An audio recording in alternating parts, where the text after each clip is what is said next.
you just said you might not have played 2023 and 2023 ends up being the first time you make all WNBA first team. Yeah. Yeah. So like, how did that happen?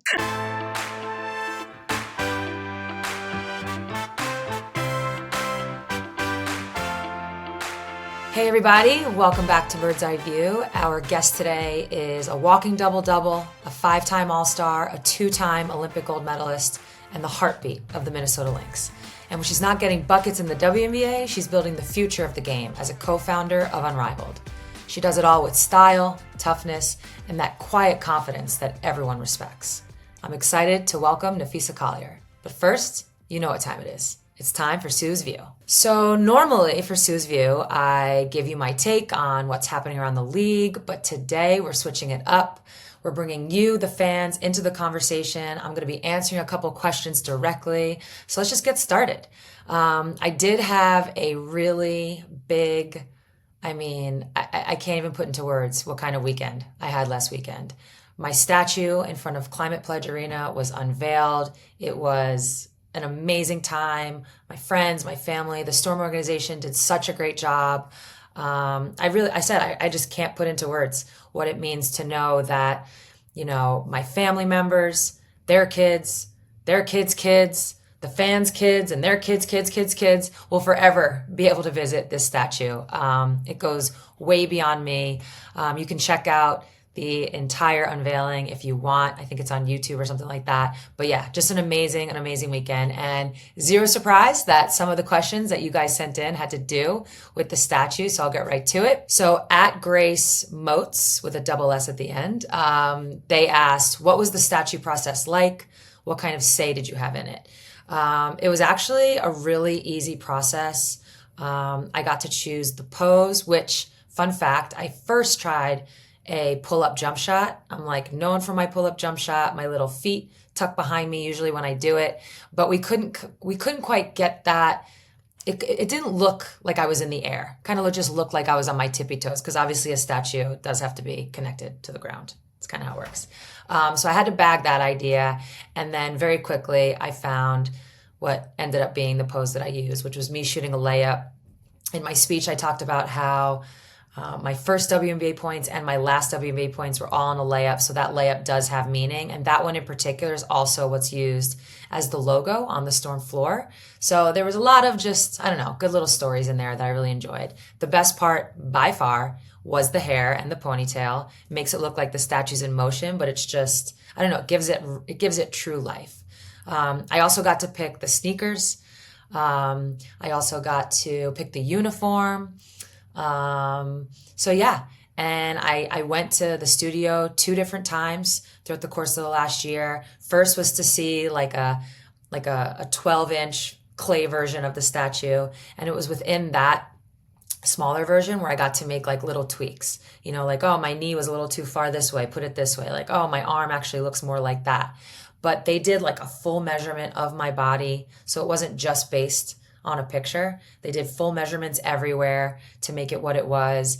And then once we did those little tweaks, it was really crazy. It really just started to look like me. I can't explain it. It was like one little movement here and there, and all of a sudden it was me.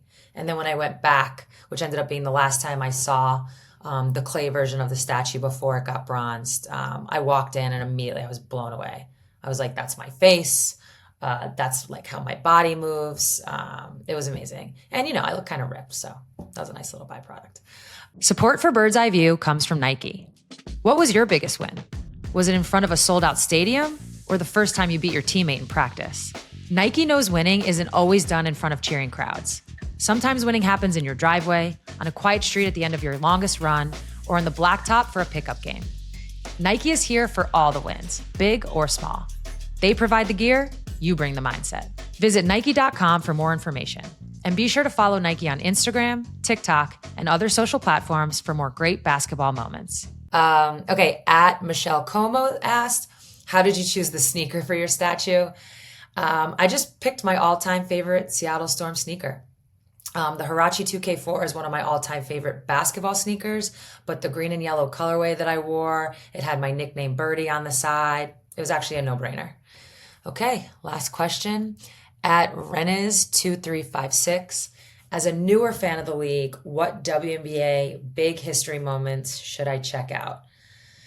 Oof, this is a big question. Man, this kind of got me thinking like maybe I need to do like a big history moment just every podcast. Like just give you guys one thing, almost like a deep cut to go check out. But the first couple of things that come to mind, if you haven't already seen these, Teresa Weatherspoon's half court game winner, 1999 WNBA Finals. Lisa Leslie's dunk in 2002, the first dunk ever.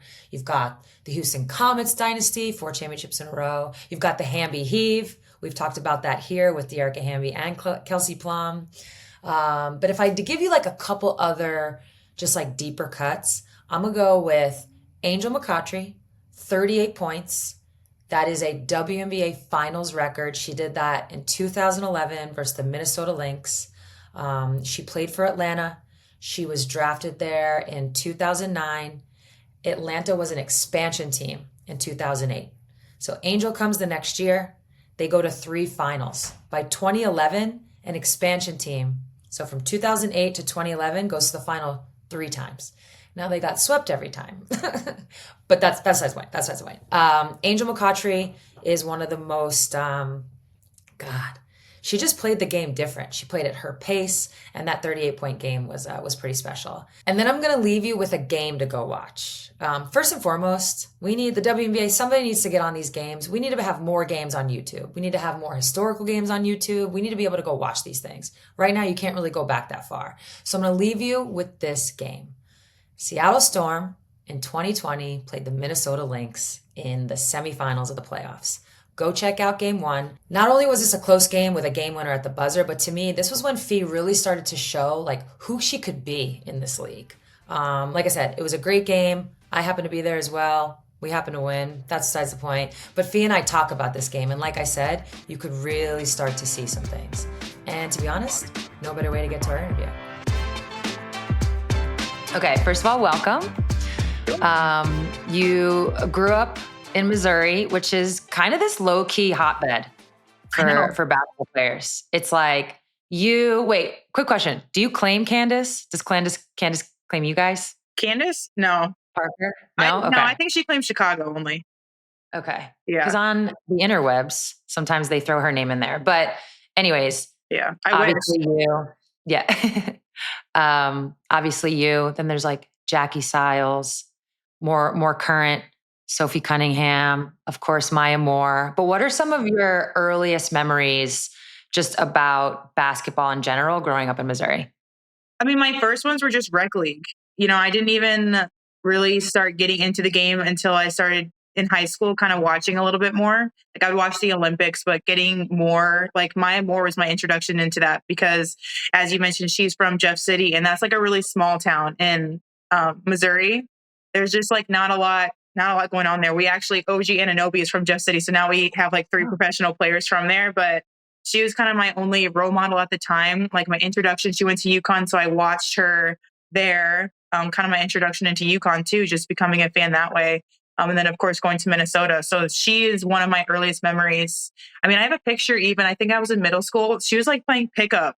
It must have been a summer that she was off from school, just playing pickup at the YMCA. And I had gone there and I saw that everyone was like, oh my gosh, Maya Moore is here. Maya Moore is here. And I think that's the first time I met her. I was like, who is that? So I actually have a picture of her through that. She was just playing pickup at the Y. So it was really cool to kind of have her be like one of my first memories of that.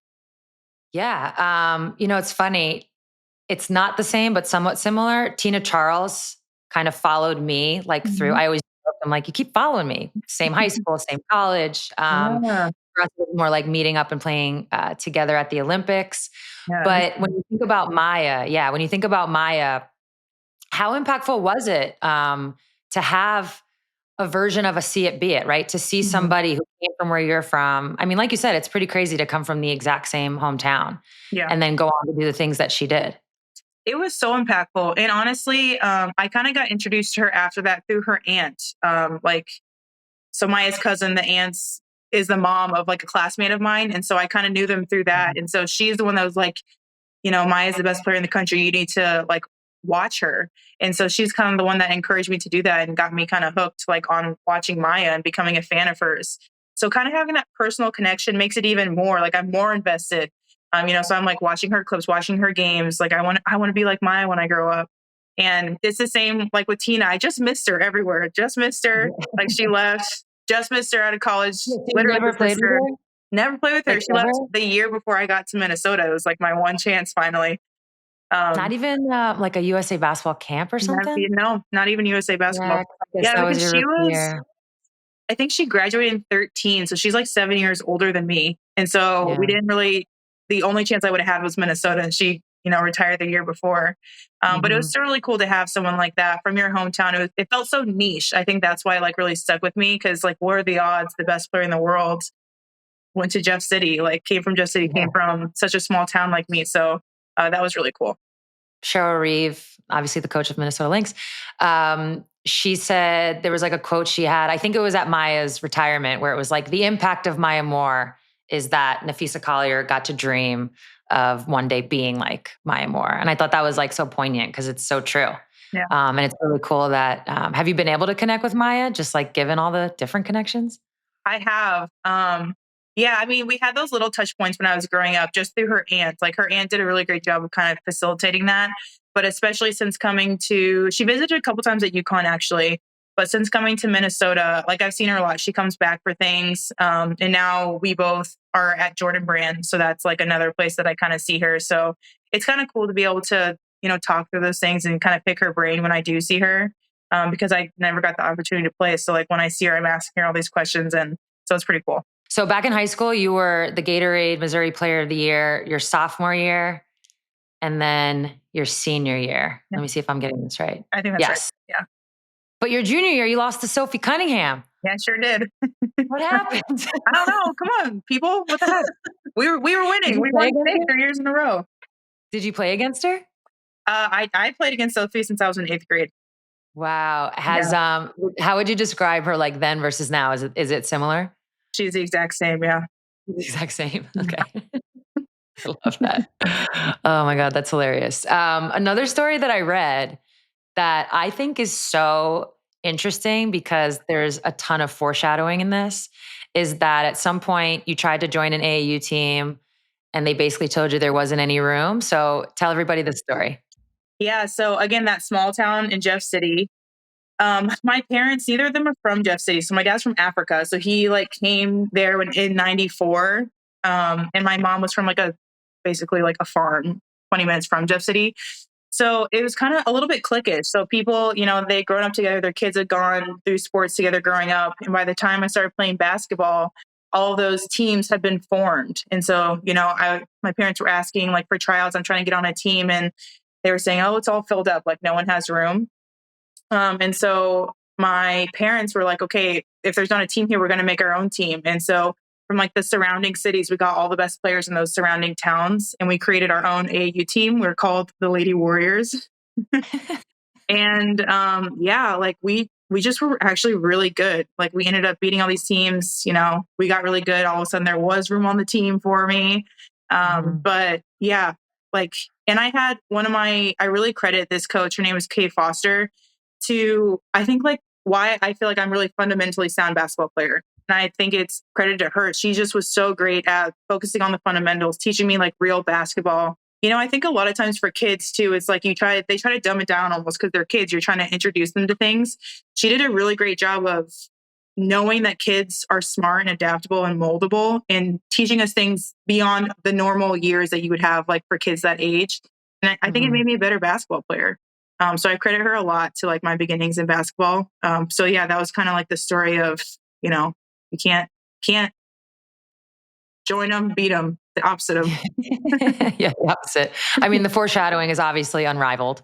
You're like, yeah. oh, they don't have this. I'm just going to go build my own. I'm curious how tall you were at that time. I was always tall. I was always Yeah, you tall. were always tall. Yeah, I didn't shoot up late. I just started tall. You just came out tall. Got Yeah. it. You're always a tall. I had a similar experience. I had a coach that, like AAU days, and it was like these little lessons. There was one thing that would drive her nuts. If you were getting any kind of outlet pass, like something on the run, if you didn't catch it with two hands, like if you tried to take it with one hand and just dribble, oh, practice was over. We were all running. But it's something that I've never forgotten. Yeah. It's like stuck. Is there Yeah. anything you can think back that Kate like instilled in you that you still have? Honestly, you know what's so weird is pivots. We would work on pivots so much, like keeping your pivot foot down. And now I think I'm really good at like up and unders, pivoting through things. Like that is something that is really fundamental to my game. And that's something we worked on literally every day. So maybe it's my pivot foot. I believe it. Because it's true. It's like when those things get in there early, it's like locked. Yeah. It's Second locked nature. in. Mm-hmm. I know. I'm like, I wish someone would have taught me a Euro step. I wish someone would have taught me like 30 other things. I wish someone would have taught me how to shoot threes. So I wasn't learning it as we're going to get professional. into that. We're going to get into that because you had a crazy jump from like freshman year of college to sophomore year in your 3-point shooting. Mm-hmm. Actually, speaking of UConn, so, you know, obviously I know you very well. I know your story very, very well, but it is interesting when I do these interviews and I get into the research and you kind of like find these little tidbits you would have never known on your Wikipedia page, which we all know there can be lies on there. It says, and I actually went and texted Coach and CD to double check on this, and their memories are they're like, we don't remember that. Mm-hmm. It says that you didn't want to go there. It says you wanted to go to a school that could beat the UConns of the world. Is this true? That is true. I did not want to go to UConn when I was like looking at schools. To be fair, at this point, I hadn't been recruited by UConn. Yes, I'm like, I don't want to go there anyway. Yeah. But they're just so good. I mean, UConn, as you know, you started it. Like they're the standard. And I've always kind of been where like, I don't want to join, now you call them like super teams, but I didn't want to be like on the best team. I wanted to be able to beat the best team because that means you're the best. If you're able to beat the best, that means that you are the new best. But of course, Coach did end up recruiting me. So I was like, okay, well, I have to take the visit. Even though I'm not going, I have to take the visit. And I went there and I was just like, he just convinced me so thoroughly. And it's nothing like, it's the opposite of what every other coach did. He didn't guarantee me a starting spot. He didn't, say that I'm the best thing ever to, grace the basketball world.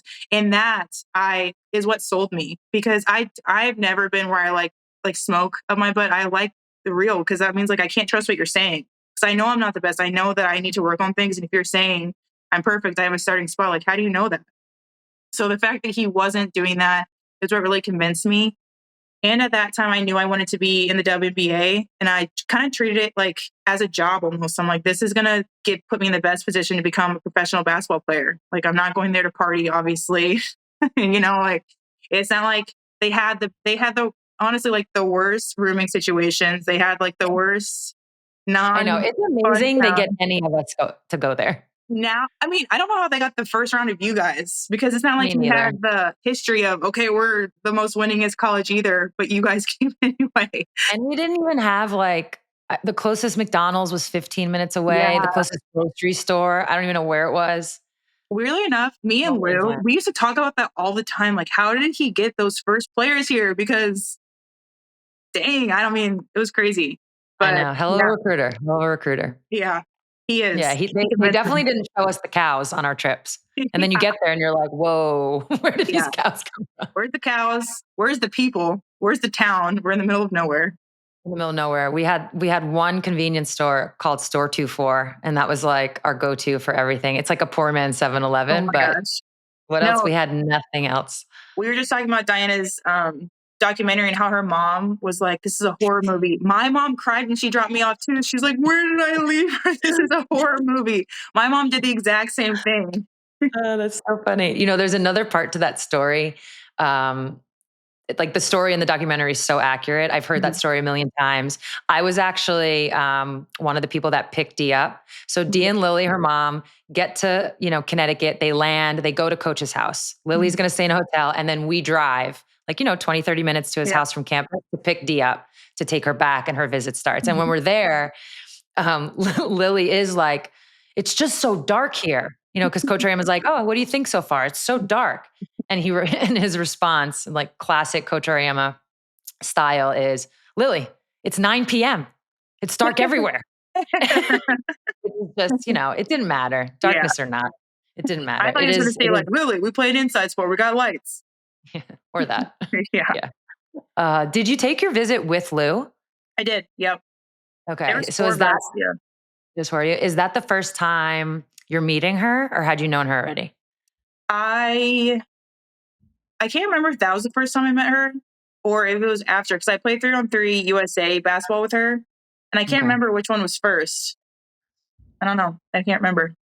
But around that time Yeah. is like, you're starting to, did you guys like click right away? Because when you zoom out, you and Lou have now just been friends for a very long time, obviously, but have gone through a lot together. You're both moms at like similar times.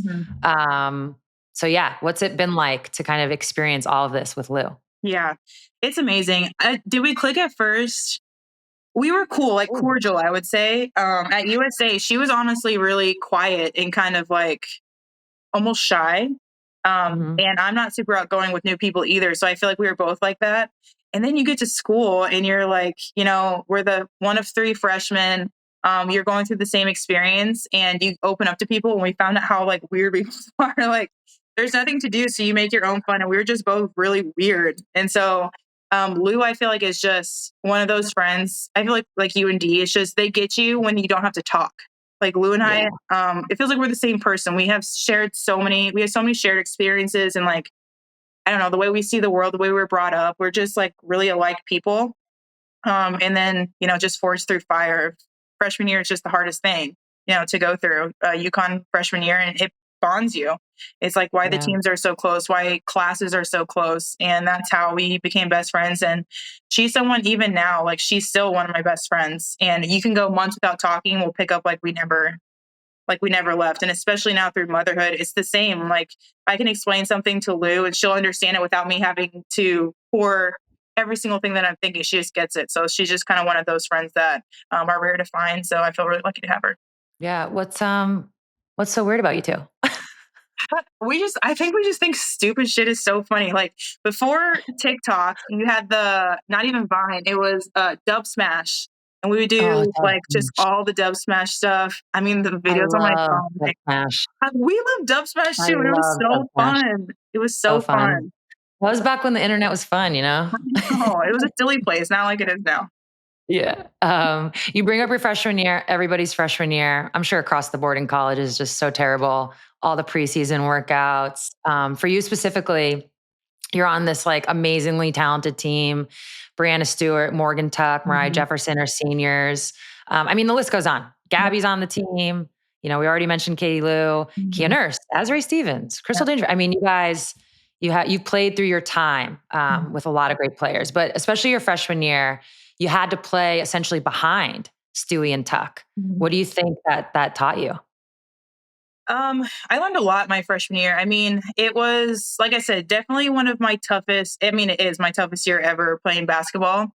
I think because it was like my world was expanding so quickly. Like you had to adapt so quickly. First of all, of course, everywhere I played, I was always the best player. You come here, that's no longer how it is. And before, I feel like coach makes you become a better basketball player IQ wise. And before, if we would do like a backdoor cut, that would be a play. And now it has to be a read. I kind of explained, I think you guys did 4-man too, like learning 4-man. It's like an outline of an offense. Yeah, no, we did. For us, we were actually more like a triangle offense. Oh, okay. 4-man came a little bit later. Yeah. Okay. I was like before all the stores, before there was a food court, before we ran 4-man, that's when I went to Connecticut. Or 4-man, it was 3-man. You got to walk before you can run. Yeah. Exactly. It's kind of like an outline of an offense, and then you work within that. And so learning that was really hard.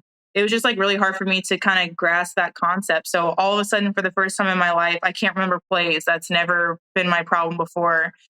Just mentally, like physically too, I'd never lifted a weight. That's the first time I'm ever lifting weights going there. So I'm mentally, physically exhausted. Coaches, so hard on the freshman, obviously, he's trying to get you up to speed to everyone else there. And it was hard. I lost my starting spot halfway through the game playing Memphis, I remember. So yeah, it was just like, it forced you to sink or swim. So that was what has honestly, like, I think built my mental strength more than anything is that experience. And it allows me to kind of push through things now as a professional. Yeah. I feel like a lot of UConn players do have a similar story of, for lack of a better, getting broken down to then having to build yourself up, which I think does give players more confidence moving forward. Do you think that is what the secret sauce is? Like how In your words, how does this program just continue to elevate players' games? I think so, because I mean, your physical abilities, there's always going to be someone bigger, faster, stronger than you. If you can build that mental fortitude, the basketball IQ, you can play forever. Like you can play like UND did, like into your 40s. And it allows you to still be a top player in there. Like you find new ways to adapt. You're smarter than everyone else. And he always said that, especially after that senior class left. So like Stewie, Tuck, and Mo, he would tell us every single day, well, all the talent's gone. So now you guys have to be smarter than everybody.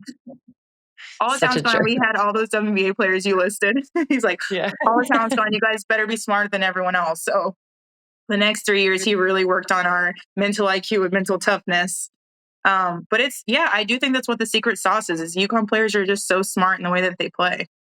Yeah, I totally agree. So I've actually not done this on this pod yet, but because I was fact checking a couple of things, I was talking to Coach Auriemma the other day, and I'm basically going to do like, almost like a phone in a friend. I asked him, I was like, if you had a couple questions that you would ask Phee, like what would they be? And this is what he gave me. Okay, first question from Coach Auriemma. Do you remember the block shot at the buzzer against Florida State in the home opener your sophomore year?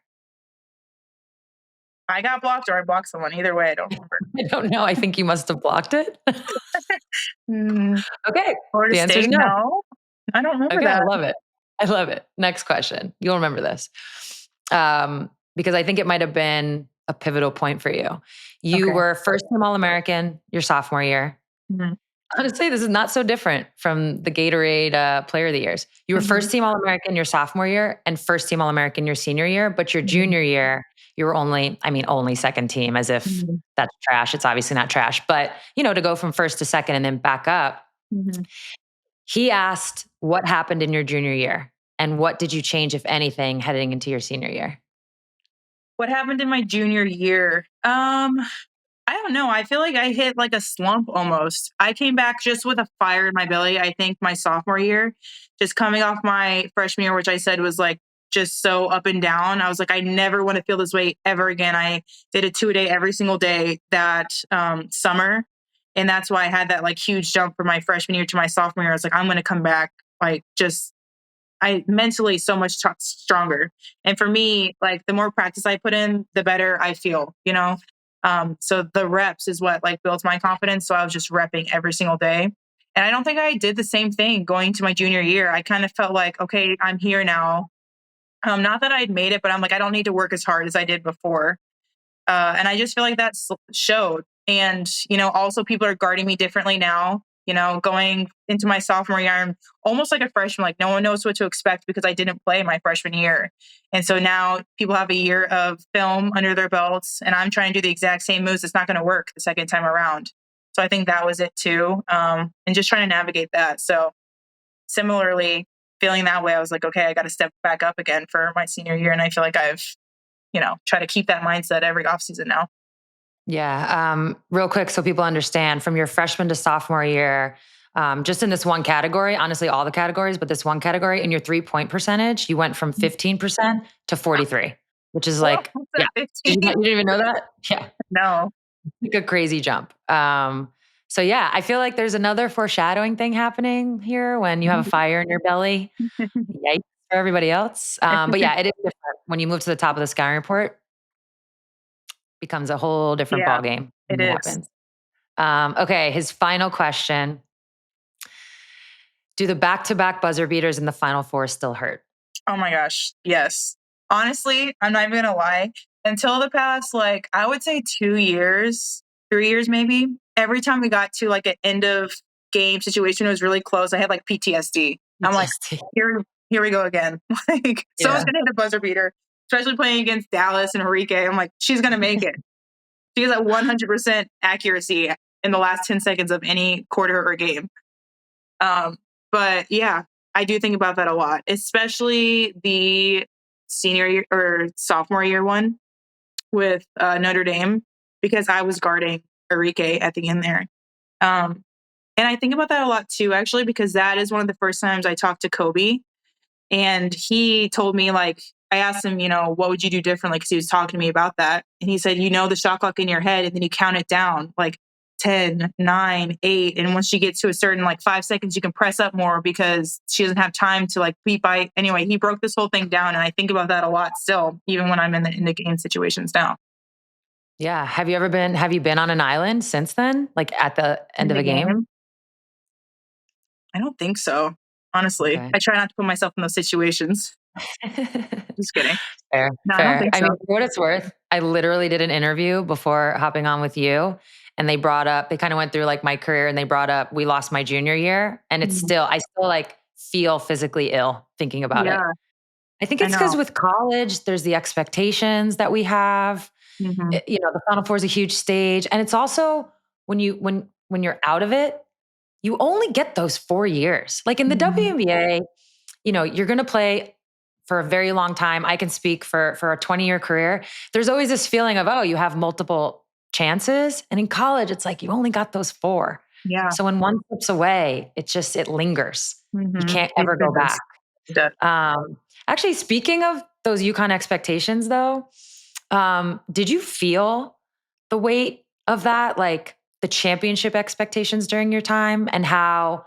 Listen, you won a championship. You are a champion, but at UConn, a lot of times we're judged by how many we won, Mhm. which is Yeah, insane in and of itself.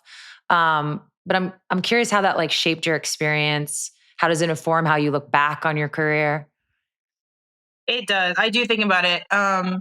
So my sophomore year, honestly, it was like a feeling of shock. We lost on that buzzer beater to, um, sorry, so I was talking about my junior year actually with that Enrique one, but my sophomore year, we lost on the buzzer beater to, was it Mississippi State. Mississippi State? Yeah. And that was like a moment of shock. The ball went in. I was like, that can't be right. Yeah. It was just unbelievable almost because it felt like I had taken it. I did. I took my freshman year for granted. It was so easy. We won the national championship game by 30 points. We won every game by 30 points at least. So it kind of felt like we were going to win. It wasn't even the possibility of losing hadn't even entered my mind yet. I feel like at that point, because also we had started the year just, exceeding expectations because we lost all these amazing players and everyone thought we were going to go downhill, but we were still number one in the nation. So I'm like, we're still going to win this thing easy. So that's how that first one was. My junior and senior year ones were way more expectation. We're upperclassmen now, we're older. We have that pain of losing. We're going to use this as fuel. That was a whole thing that coach went through. Ending on a buzzer beater's heartbreak. So thinking about that, because his thing, my sophomore year, my freshman year, we had beaten Mississippi State by 50 points, with Stewie's team, and they had put that in their locker room. And he kept telling us over and over again, they put that in their locker room. So they have been using you guys as a target all year. And so when we lost to them, my sophomore year, he kept telling us that after that. So the expectation was definitely a lot heavier my junior and senior year. So losing those felt way more like a disappointment. Like we should have won by now. Mm-hmm. So I definitely felt that a lot those last 2 years. Yeah. An undertold story is the feeling of being on the bad side of a buzzer beater and the actual feeling of, wait, what? There's no time. Like Yeah. it doesn't feel, it just always feels like there's going to be another second or a couple Mhm. seconds. And when it happens at the buzzer, you're just left there like, that's Yeah. it. Yeah. It's It's the hard to highest of highs explain. and the lowest of lows of sports. Yeah. Yeah.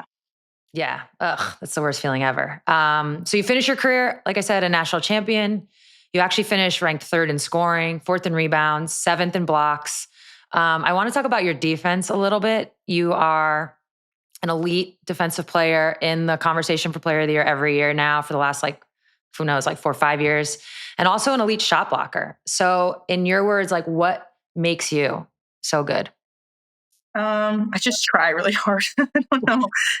Um, I feel like defense is all effort, and that's something that coach really brought out of me too was my defensive side.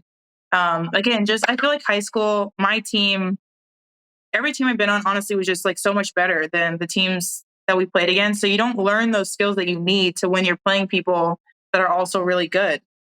And so defense was something that coach really stayed on me for all 4 years. Like, and I think it's because he got it into my head that I'm such a bad defensive player, like my first couple of years, that once I became good, I still didn't really think I was that good. I'm still trying so hard to be a great like defensive player. And so, yeah, I think it's like kind of reading people, like knowing the scouting report, doing your homework on, what they like to do, kind of timing things.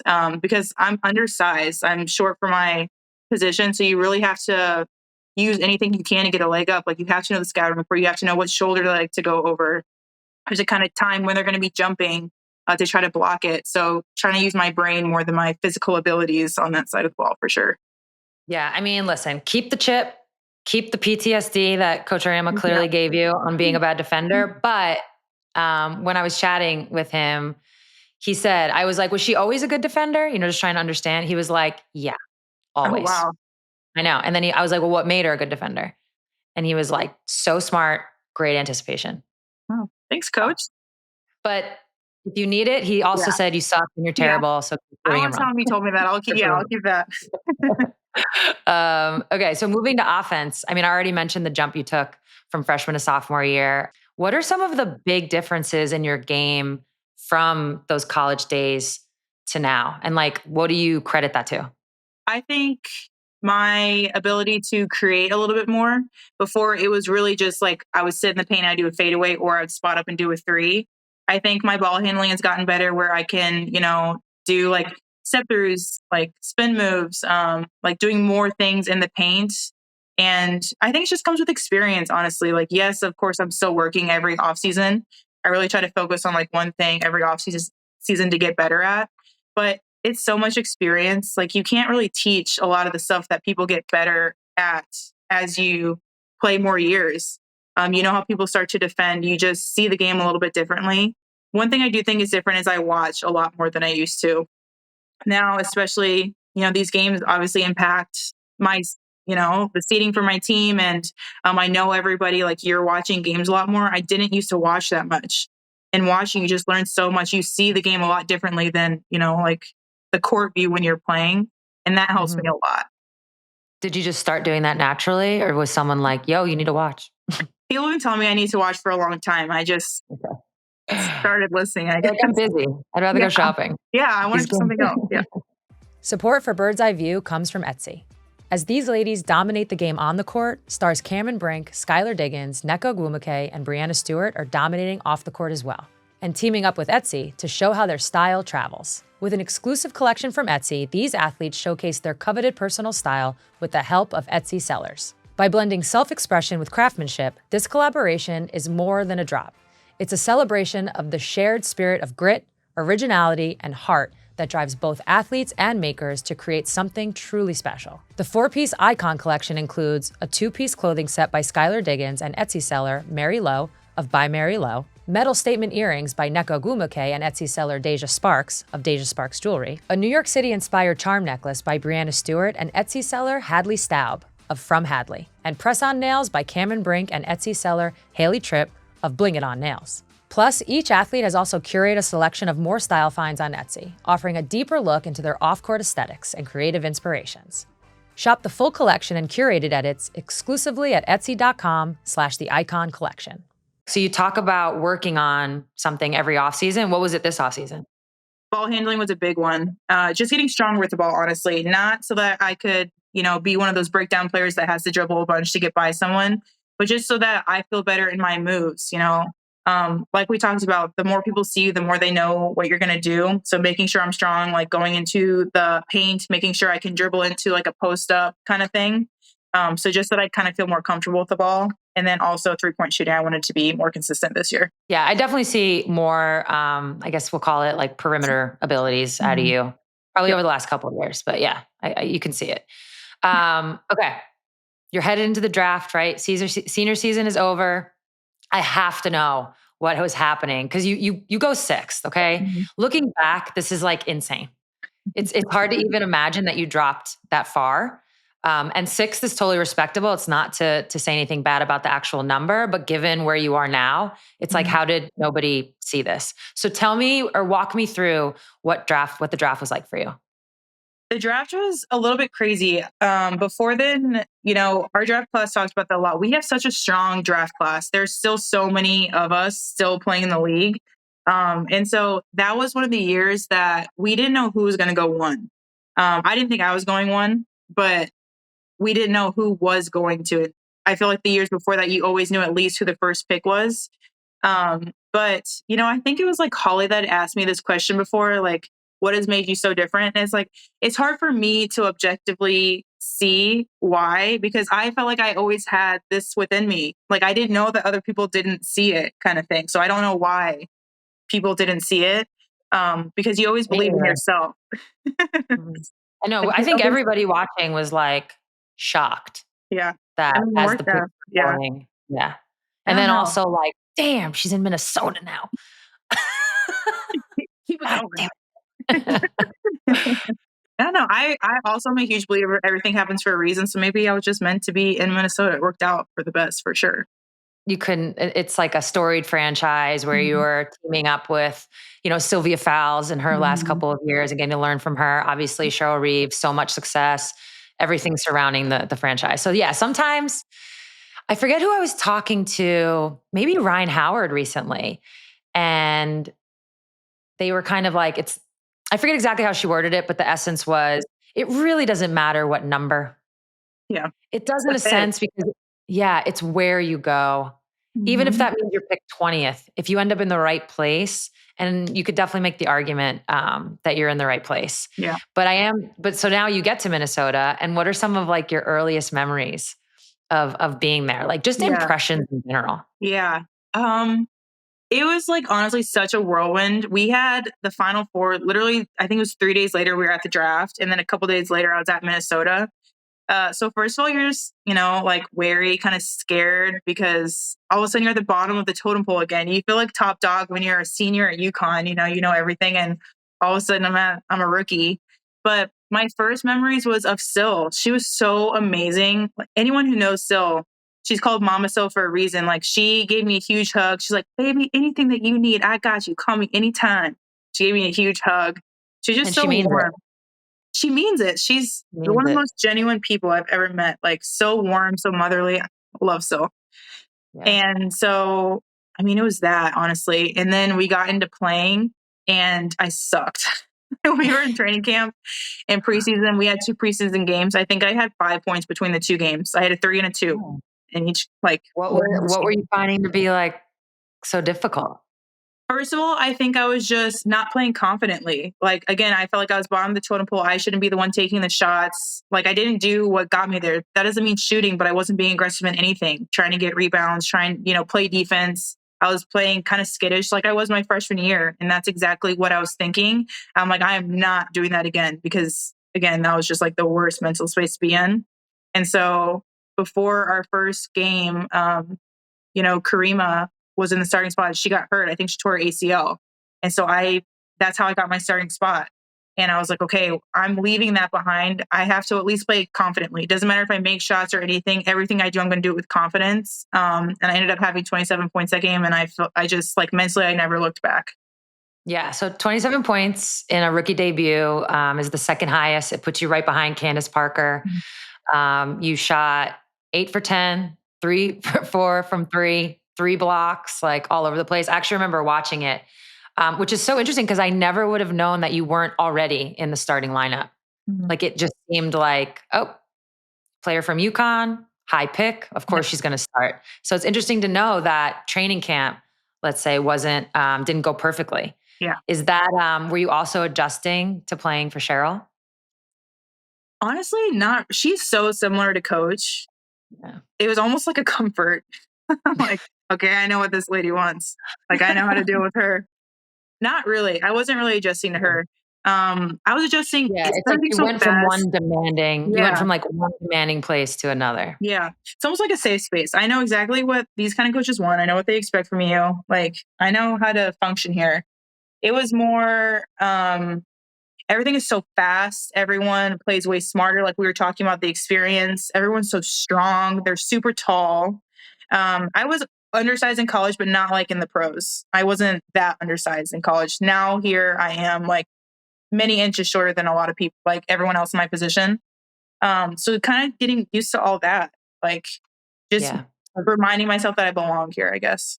Yeah. So would you say those were kind of like the biggest adjustments? Yeah, I think the physicality for sure. And like with that, the height of people, and then how smart What about your everyone. arms though? Like I you have know really my long arms are arms. long. Yeah, my arms Yeah. are So long. I feel like that gives you Yeah. like some extra. I feel like honestly, more than anything, watching you play now, it does feel like you've learned how to use your Mhm. length in your defense, obviously your shot blocking to maybe counteract Yeah. the lack of like maybe a couple inches that you're giving up to people here and there. Yeah. Did that I just think happen so. naturally? Yeah. Yeah. I mean, yeah, I think just learning the timing of stuff helped a lot too. So kind of what I was talking about, like you learn when people are about to jump, things like that. And I have to do it a Yeah. little bit earlier till I can get them at the top, things like that. I feel like that one WNBA commercial of you where it's like advisory, Oh yeah. alert, this person's coming. I feel like it always just looks like your arm is like go go gadget. Yeah. It's coming out of your Not shoulder as you proportional press to your my shot. body at all, for Yeah. sure. Yeah. It's a huge help though. It's a huge help. Did you hit any of like the rookie wall that people talk about that first year? I think probably like midway through, but I don't remember really. Like I don't remember feeling mentally down. I'm sure I went into shooting slumps, but I was like trying to get that rookie of the year, and I was just watching every game that Enrique's playing because she was like my number one, opponent for that. Yeah. Yeah. So I feel like that almost kept me focused. Yeah. Well, spoiler alert, you won it. Yep. What did that mean to you? It meant a lot. Not as like, of course, the award, yes, but again, it was so many things going on at one time with graduating, Final Four, coming to Minnesota, a new team, all these things. And I'm a very goal oriented person, so this is something that I kind of focused on to like almost calm the storm. It felt like I was in a storm, and that was really calming to me to have a singular goal like that. So I was more proud of myself that like I had set a goal and I accomplished it. So of course, like the accolade of winning Rookie of the Year is awesome, but I was more proud that I just, the goal aspect of it, I was more proud of. What about All-Star? Was All-Star like on your radar? You make the All-Star team, Mhm. but as a injury replacement, Mhm. which Kind of the not story of to my put rookie it year. Now that you think about it, I didn't I even. know. Sometimes it's like that, and it goes on both sides, so don't even Yeah. feel the way about it. But was All-Star something that you were thinking about? No, honestly, I can't even tell you if I knew that All Star was a thing. Honestly, before coming into the W, because I told you I didn't really watch that You didn't closely. watch, yeah. Yeah, Yeah. but it's funny because I replaced Asia. She had gotten hurt or something that year, so I was on, and I think she was a starter. She must have been because Bill was the coach, the old Vegas coach, and I had Mhm. replaced his player, and he never let me forget it. He multiple times he's like, you're here on an injury reserve. I was like, yeah, I know. He's like, so that means you're bottom of the totem pole. You're not going to get much playing time. I was like, oh, that's fine. I totally understand. Like, I'm not really here to play. I'm kind of here to have a good time. He's like, Yeah. no, you don't get it. You're here. He pointed to the ground, stomped on it, and moved his foot like this. He's like, you're not playing. I was like, okay, I got it.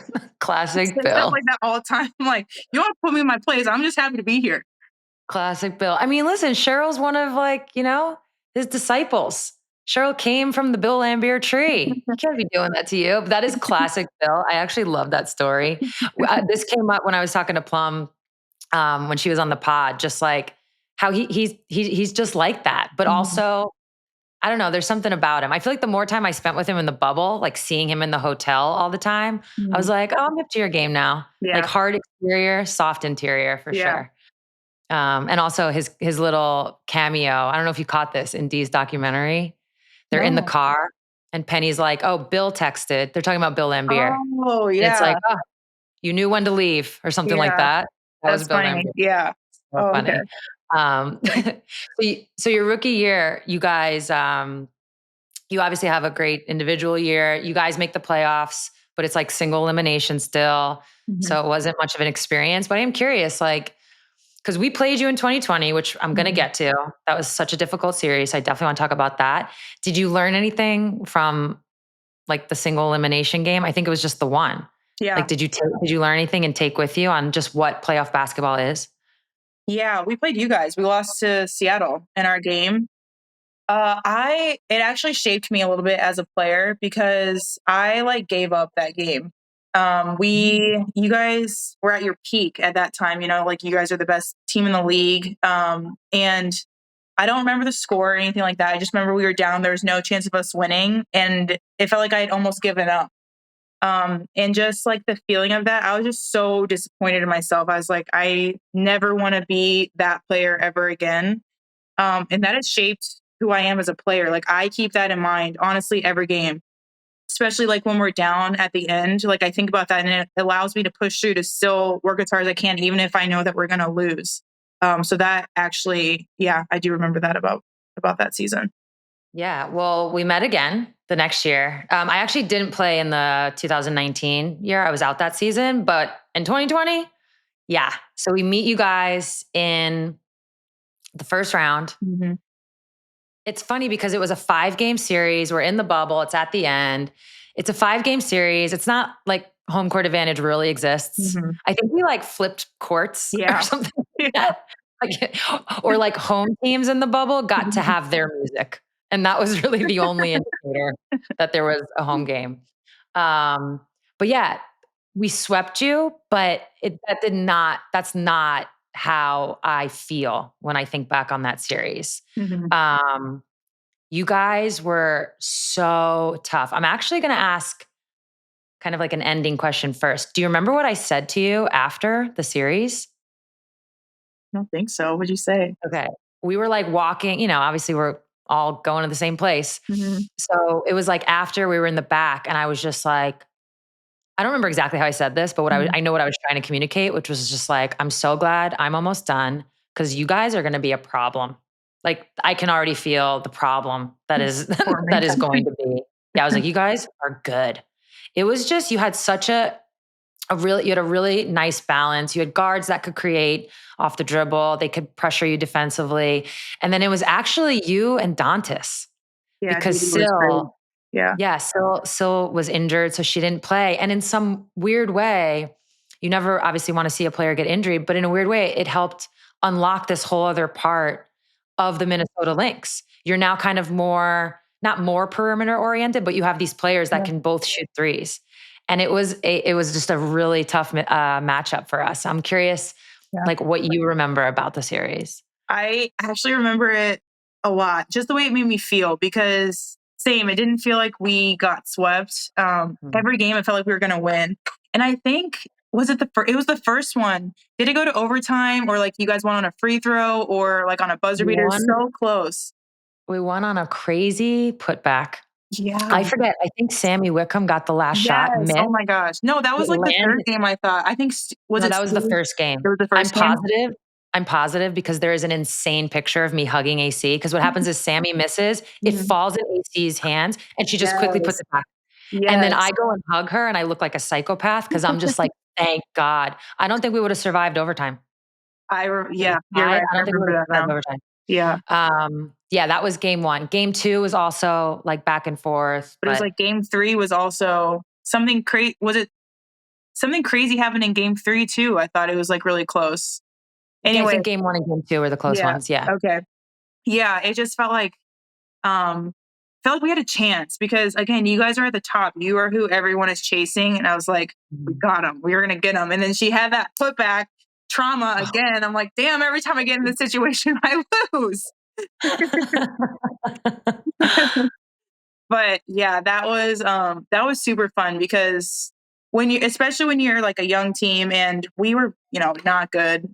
My first year, we were good in the bubble, but you're just trying to be competitive with people. And so we were just like really proud of making you guys sweat, really, and that's kind of the difference of like the different levels of teams. Like when you're building, when you're at the beginning, when you're at the top, we were just proud to make the top team, like felt like we could get one. I don't know if we ever, of course you always think you can win, but realistically, you guys were the better team, but we're like, we can steal one, but we didn't. Yeah, no, I feel like for you especially, you went from, you had a great rookie year. We just talked about it, rookie of the year, a lot of promise, but there was something about that series where you almost like became an adult. You went from like rookie to like adult. Like this is a player. And that's really how I felt when the series ended. And I remember running into you afterwards. I just felt like, oh, you're here now. You have like officially, this is your team along with Sil, but still it's Mhm. becoming your team. And now I see where this is going. We all see where this is going. Thank you. Yeah, which the next 2 years, basically like 2021, you continue, you're an all-star. You start going overseas though. Mhm. So I'm curious how overseas, really in general, like shaped you. Yeah. So 2021, actually, fun fact, in 2020, I was in China for 10 days before COVID hit there first. And I had to like sneak out in the middle of the night on a flight that my agent Really? booked. Yeah, I was not supposed to leave. My team wanted me to stay, but everyone was getting trapped in their cities. And at the time, I'm like, this is not that big of a deal. My dad, thankfully, was there with me. He was supposed to only be there for 10 days and then because he wanted to go to China and then go home. Thankfully, he watches the news because I wasn't watching the news. I didn't had no idea how serious it was. He's like, we need to leave. So I snuck out like a refugee in the middle of the night. And my city got quarantined 3 days later. I would have been trapped there. So that Oh was my crazy. God. Yeah. Thanks, Um, Dad. yeah, That's not. I know. That would have been so wild. Also because the part of it didn't have internet. So I was like trapped from the rest of the world. Yeah. Yeah. Were you starting to see like in the streets? It was becoming a thing. Like, could you sense that? In the streets, no, but when we got to the airport, it was like, have you seen the movie Contagion? Like Hmm. pandemonium. There was people in hazmat suits. That airport was packed. It was scary. Like it felt like end of times kind of thing. It felt like Contagion, the movie. And then we get back to America and nothing is happening. It was the weirdest thing. Um, Yeah. and so when they started canceling stuff, I was like, it's going to get canceled because I saw where this started. So you played in China for a little bit. Yeah. You also were in France. Hmm. You've played in Turkey. So Yeah. just what has overseas, has that done anything, helped you in your Yeah. career? I think it's really cool to see, like, you can tell how different countries play basketball. It's not the same as in America. Like, the people in China have a certain way that they play that's different than the people in Europe, and that's different than the Americans. So it's kind of cool to play against those different styles, and you pick up things along the way. Like, Europe, it's so physical, and they love the freaking like behind the back Euro, like cool moves kind of stuff. The French league was probably the most physical league I've played in. I guess I've only played two overseas, but it was so physical. Like they No, it's really up let you there. play. Yeah, it's up Um, there. I would say France and Turkey are two of yeah, the most physical yeah, leagues. yeah. Turkey was cool. I loved Turkey. I mean, I loved France too. But it was COVID, so things were kind of shut down. But Mhm. Istanbul was amazing. Love that city. The food is awesome. I really like the culture. The team was amazing. They took great care of us. Like they were both really positive experiences. Okay, good. Not time to be able to. Yeah. And that's why I started Unrivaled. Yeah. I had such a great time. I created my own league. No, I'm joking. I know it's not apples to apples in that way. So yeah, so like moving on through your career, we're now at the point where you get pregnant. What are you thinking in this moment? Like, Mhm. just what are you thinking? Oh my gosh. It was crazy. I mean, Mila was a happy surprise. So it's not like Mhm. I had planned to like take this time off. I was a And happy so surprise. you're happy surprised. The best things come Yes, from happy surprises. Yeah. exactly. So honestly, my first thought, like after telling Alex, was I need to tell Cheryl for two reasons. Actually, this is a funny story that I've never talked about. Um, in our exit interviews, I first of all, I've always wanted to be like a young mother, but I kind of wanted to follow my mom's footsteps. So she had my brother and I when she was 21 and 22, and I got to that age. I'm like, hell no. But I still always wanted to be a young mother. And Cheryl, the way she kind of runs a tight ship, and so you can't have any family members on the planes, and we would take you know, whatever regular planes. Mhm. No one in your family could be on the same flight as you.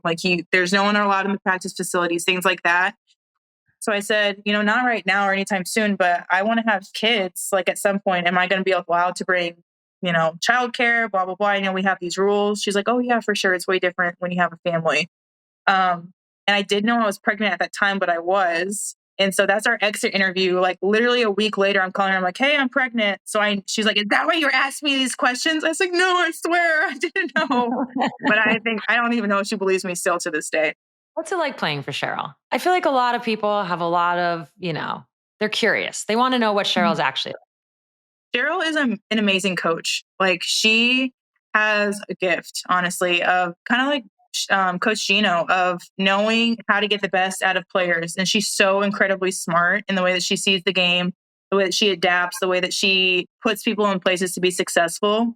So I really, really like playing under Cheryl. I think she is, like, in my opinion, she's, like one of the best coaches that I've ever had. Like, I've been really blessed with great coaches, and she's a great coach.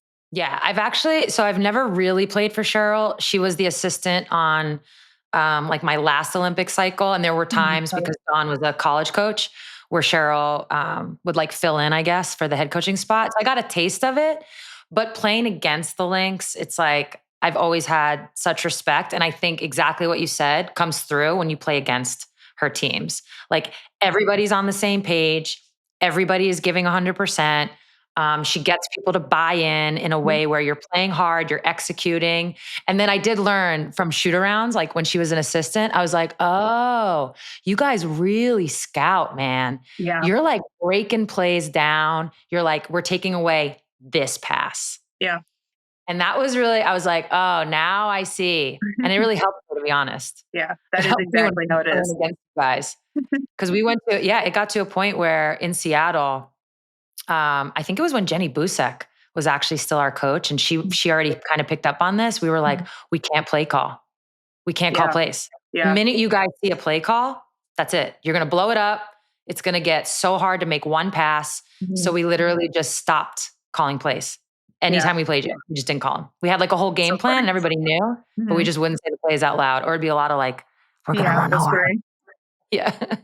But yeah, outside looking in, like I said, when you can get top talent to play their best and you can get them to play together, I always just have a ton of respect for that. Yeah. But yeah. And she was kind to you when you got pregnant. So keep going. Yeah, she was great. She was great. Yeah. Okay. But so now Mila is on the way.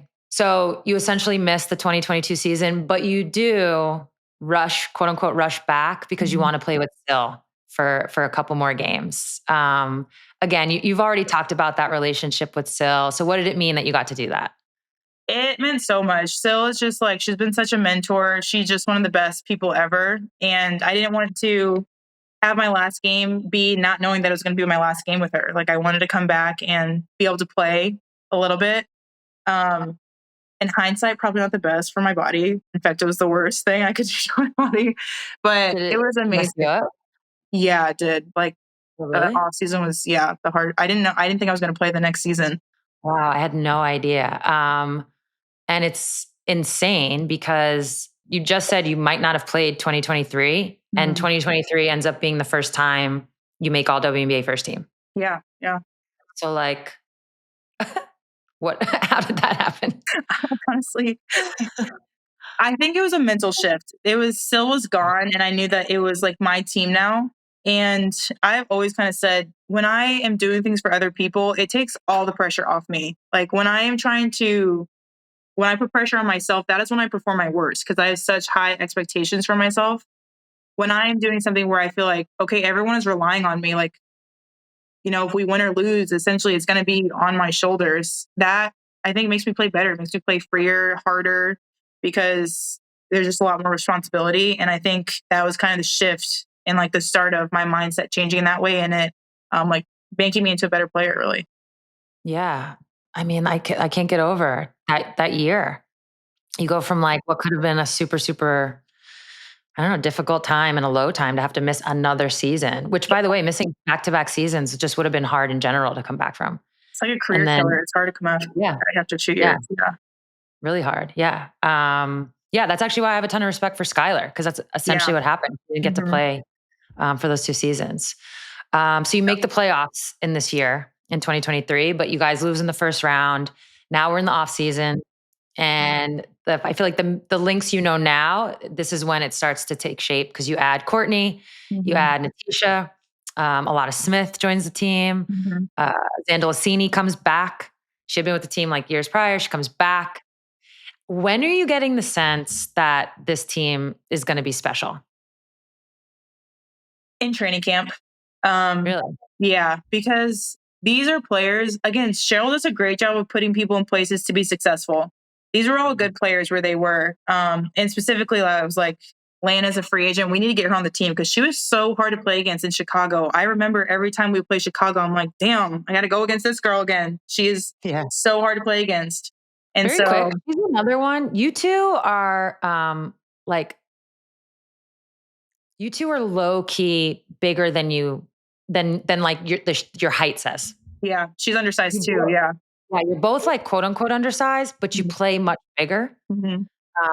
So yeah, it's an interesting combination that you're both like that. Sorry, yeah. Continue. Helps that we both shoot too. It really opens up the court for us. Yeah.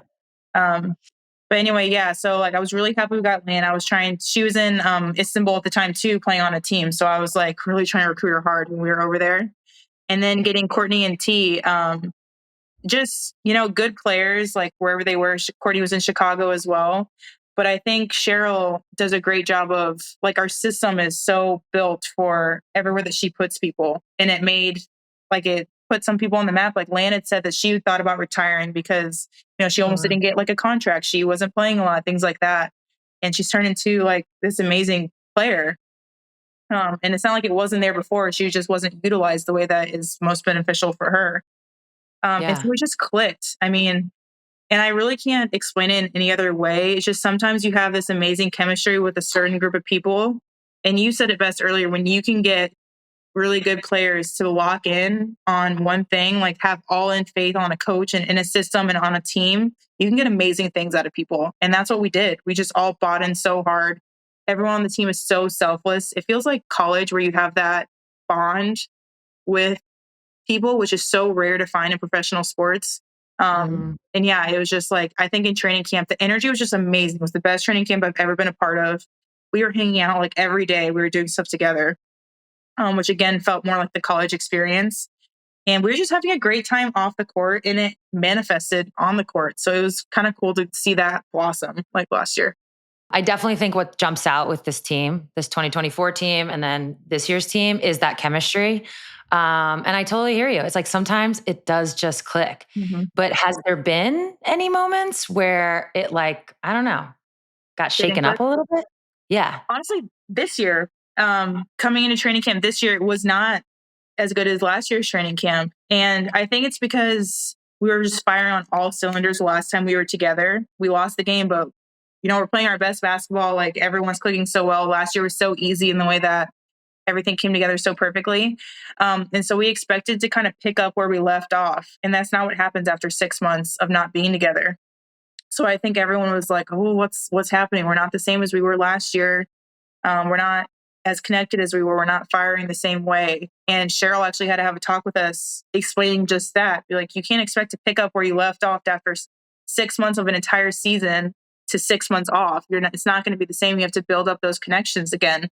And once she said that, it all kind of fell back into place again. Like we gave ourselves grace. We allowed ourselves to build up that chemistry instead of just expecting it to be there. And I feel like we're even better this year. I think it's like made us glue back together and be even stronger because we did kind of go through that shaky time. And it didn't show in the games, but we weren't winning the way it didn't show in this, like the win and loss column, but you could see it in the way that we were playing. Yeah, definitely. And so I think that kind of honestly like forged us and made us stronger. Like I feel like we're even stronger this year than we were last year. Yeah, I'm a huge believer. Everyone who listens to this pod is going to get sick of me saying this. I'm a huge believer in this. It's like you have to go through the adversity to then get to be tops. Support for Bird's Eye View comes from Nike. No matter the team, no matter the ranking, every season starts with the same goal: win it all. And Nike knows that reaching that goal starts long before the final whistle. It starts with the battles at practice, the losses that keep you up at night, and everything in between. Nike has the best gear to get you on the court, field, or track and pushing through your hardest moments.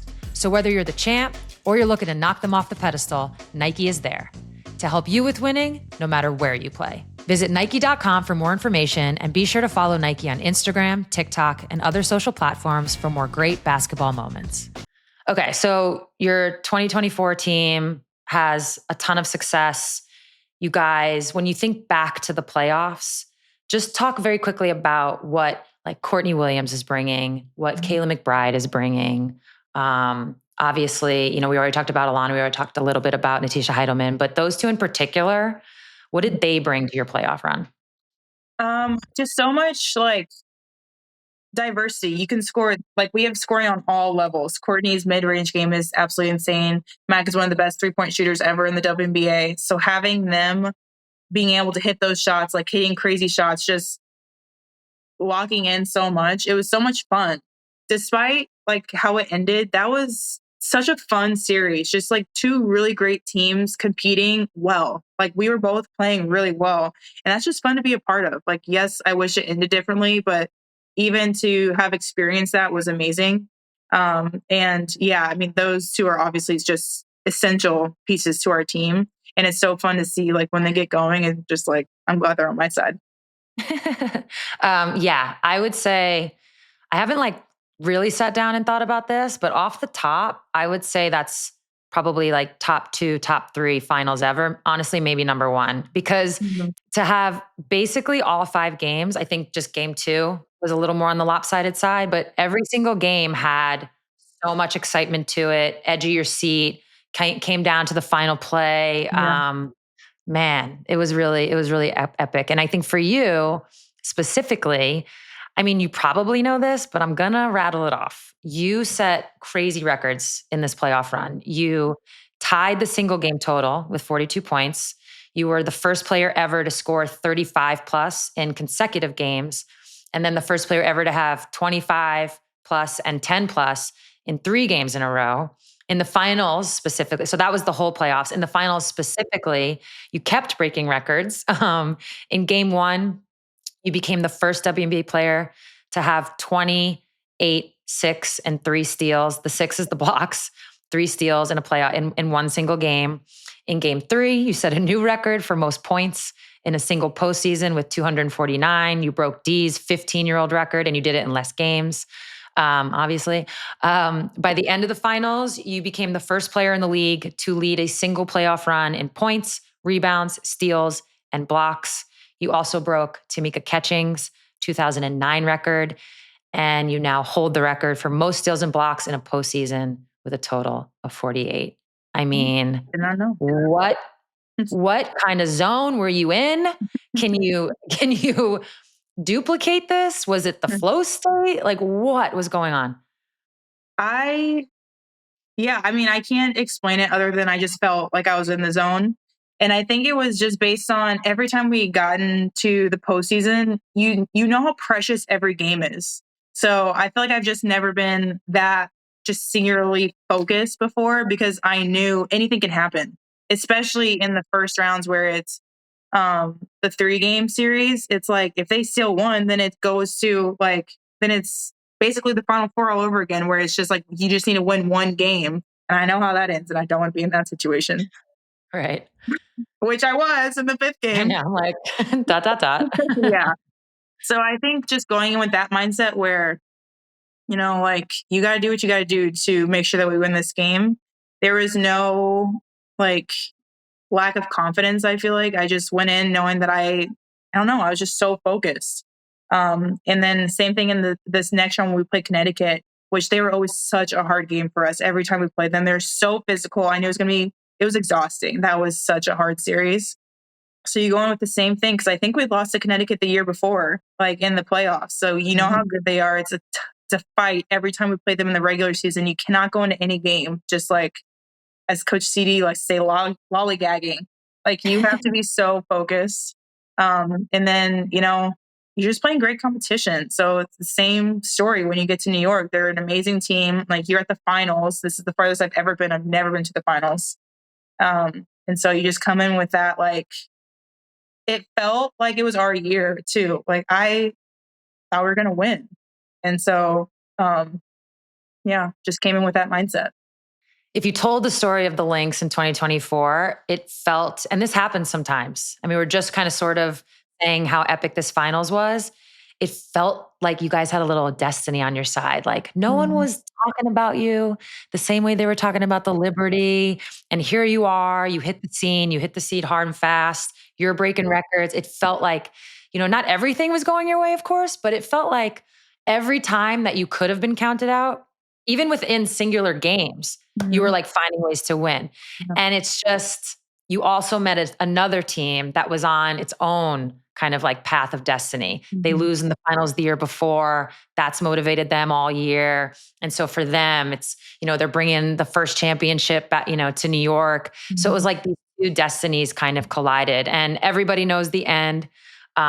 We know the final play, but outside of that, so excluding that play, when you look back on the series, are there any other moments, plays where like you wish you could get them back, or maybe you learned something from them, similar to what you've kind of talked about your whole career, whether it was game winners in college, the way you felt in 2019 and 2020 losing in the playoffs? Is there Mhm. anything that you've taken with you? Not that final play. That one, we've talked about that one enough. Mhm. There's two. The first one was game two.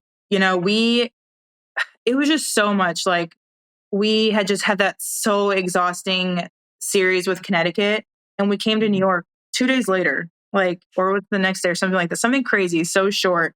We were so exhausted. Honestly, the first game was like, just do your best, guys. Like, of course, you're going to come out. It's the finals. It's not hard to find motivation, but we're exhausted. We get down, and it's like, okay, we're going to lose this game. We got to get in the next one. All of a sudden, it's close. All of a sudden, Courtney hits a game tying three, and with a free throw, it was like insane. It was Mhm. crazy, and we won the game. So we stole one. We just knew we had to steal one while we were in New York. And I was like, okay, we got the one we weren't supposed to get. Let's get the one we are supposed to get in the second one. And we just came out like, I think the exhaustion just hit us. Like, we were so flat. We did not come with the same just energy and everything that we had in game one. So we lost. That was our first opportunity. If we would have won that game, we would have won the series, I think. Also, game three in at our place, when Sabrina hit that freaking game winning shot, same Mhm. story. If she wouldn't have hit that, like, I think we would have won at home, you know? That was just a crazy shot. I mean, obviously she's a great player. She hadn't been shooting well that game. And then, she got that open shot over Mac, like crazy, super deep, and she hit it.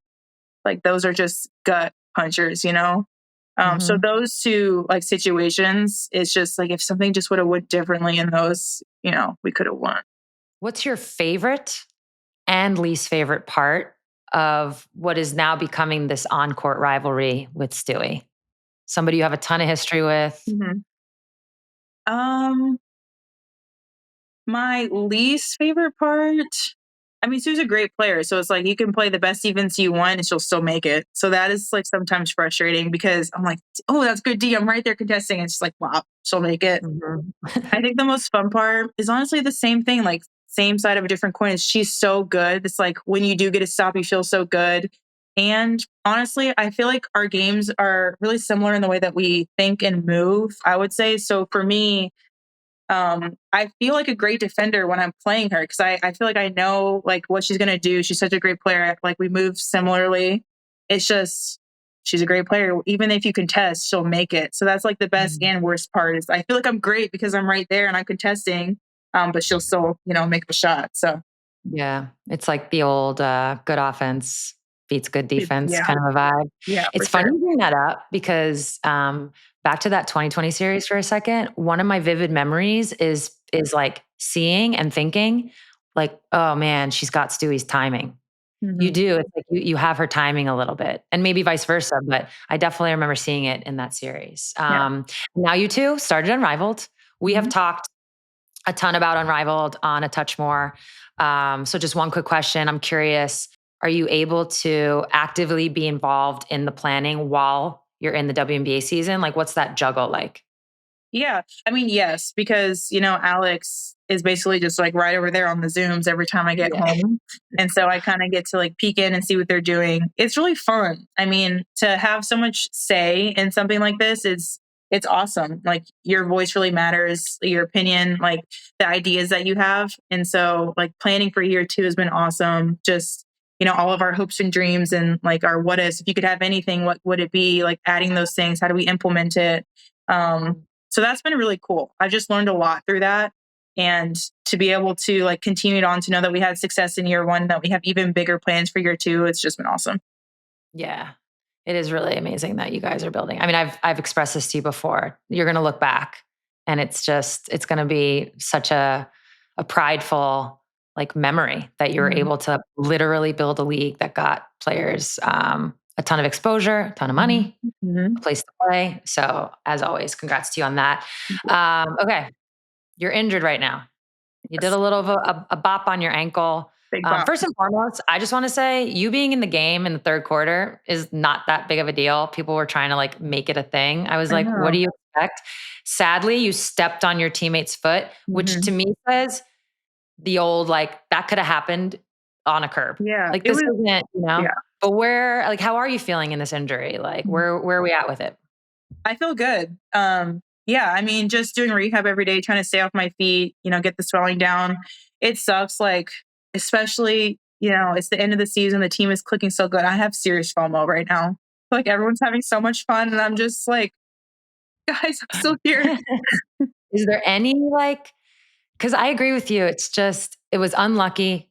So it just sucks. Yeah. Sometimes they just suck. Yeah. Is there any silver lining to it? Like, God, again, 2020, I actually had a bone bruise in the bubble and I didn't play for what felt like forever. And my whole thing was, it's a totally different situation than you're in, but I was like, just be ready for the playoffs, just be ready for the playoffs.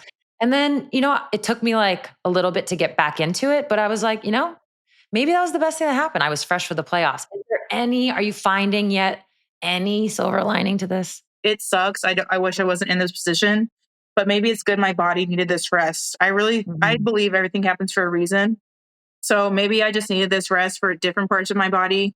And then hopefully I'll just come back really well rested for playoffs and we'll make our push. It can work. There's some people that are like, when it comes to the MVP conversation, saying that like your absence could potentially open the door for other people to kind of come in and snag it from you.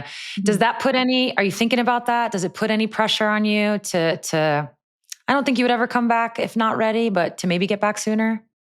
Not really. I mean, again, I think everything happens for a reason. I've done all that I can. I have no control over how other people play or the pushes that are made or what people are thinking. And that honestly brings me comfort because like I could stress over that. And sometimes I feel myself thinking about it, but I'm like, I have no control over that. And I'm definitely not going to rush myself back so that I can play. Just for that reason, like my goals are so much bigger than MVP. I want to win a team championship with my team. And so to do that, like I'm not going to risk that short-term goal so that I can not be ready for playoffs, You've added DeJounte Carrington via trade. What has she brought to the team? Yeah, she just brings so much like fire to the team. She's someone that, again, going back to like that Connecticut series, she is someone that you have to pay attention to on the scouting report. She works so hard. She's a great offensive rebounder. But getting out, in transition, she's just like, she's a bull. Like she'll put her head down, go places. She's just a fighter. So adding her to our team where our identity is already like working hard in defense, adding her on our team is just a perfect fit. Like she is such a great addition for us. Can't believe we got her, but I'm really happy about it. Yeah, it was a little bit of a steal. And back to our point about Cheryl, your point about Cheryl, you just knew this is a player that if she's in a spot where a coach kind of allows the best parts of her game to come out and really supports her in that you'll see like I don't know, like an even better version, maybe like a more efficient version on both sides of the ball if she's put in those spots. So that was my first thought when I saw the trade. There's one player we didn't talk about, and I'm pretty sure the one player on your roster that has been there from day one with you, basically. Yeah. She was there half the year in 2019. We'll count it. And Jess came in with me too. Yeah. She was, yeah. Okay. So yeah. So both Bridget and Jess, like, just talk about what they give to the franchise, what they've been like playing with them. What it's been like playing. Yeah, I love playing with both of them. I mean, first of all, with Jess, we just have great chemistry on the court. She's an amazing passer, like one of the best passing bigs that I've ever played with. And we had that connection even from our rookie year. She's the one that always get me on the backdoor passes. She's a great passer. And both of them are such smart players. They just integrate into the offense so well. Coming from UConn, I love playing with other smart players. They make the game so much easier. So I've always loved playing with them. And it's also great to see, I feel like such an arc in BC's game. Like I'm just really proud of her as a player, just going from, like being on the bench to not a lot of minutes to sometimes you're playing a full game to not playing a game. That's a really hard space to be in. And I saw like the effect it had on her, just the way that she was able to push past that, expand her game. She is like great at fades and getting into the paint now, creating her own shot a little bit more, not just being a shooter. So it's cool that through playing with each other for so many years, I get to see her develop in that way. And then, she's a bridesmaid in my wedding. So we've obviously become really close friends as well. So it's been cool. Yeah. Yeah. And she always does it with a smile on her face. She does. She's I always don't know. smiling. She's always smiling. I was like, I asked her really about that. I'm good like, for her. why are you smiling? She smiles when she shoots. She doesn't know she's doing it. Really? Playing against her, you're like, what does that mean? Like, I don't know how to take this. Same. That's why I asked her. I was like, why are you smiling right now? She didn't know. Yeah. You actually just talked about like Bridget and her kind of evolution. What's one part of your game that you think you've mastered, but you wish more people would notice? I don't know. That's a hard question. I've never gotten that one before. That I wish people would notice more. I feel like my ability to like make the right decision. So like obviously I think I'm a great like offensive player, but I think I'm also not forcing shots. Like I try to get other people open too, try to use the defense to my advantage if they're doubling. Just making the right reads. And now that you asked me the question, I think about that, but it's not like I'm like, I wish people knew that I was making the right reads. But I think I do a good job of doing that.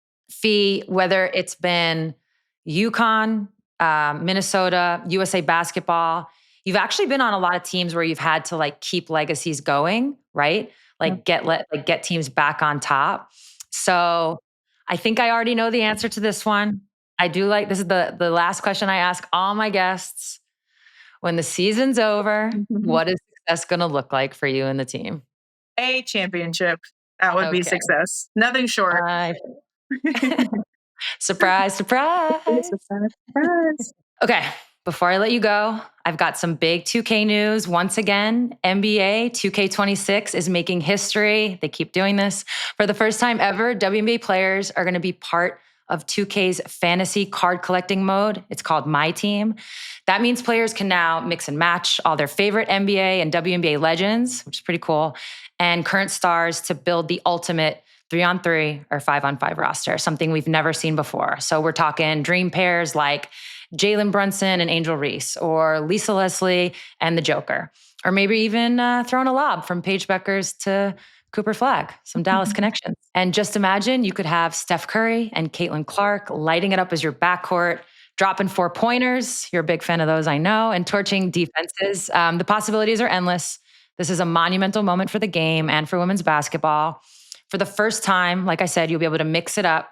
So what is your all-time NBA and WNBA starting five? My all-time NBA, WNBA. I would want to go, let me get the guys out of the way. Probably MJ and Kobe. I would want those two on my team. I would put you as my point guard. Let's go. I got to put me on the team. Absolutely. And I'm going to put maybe Lisa. We need a big girl on our team. Okay. That's solid. I like that.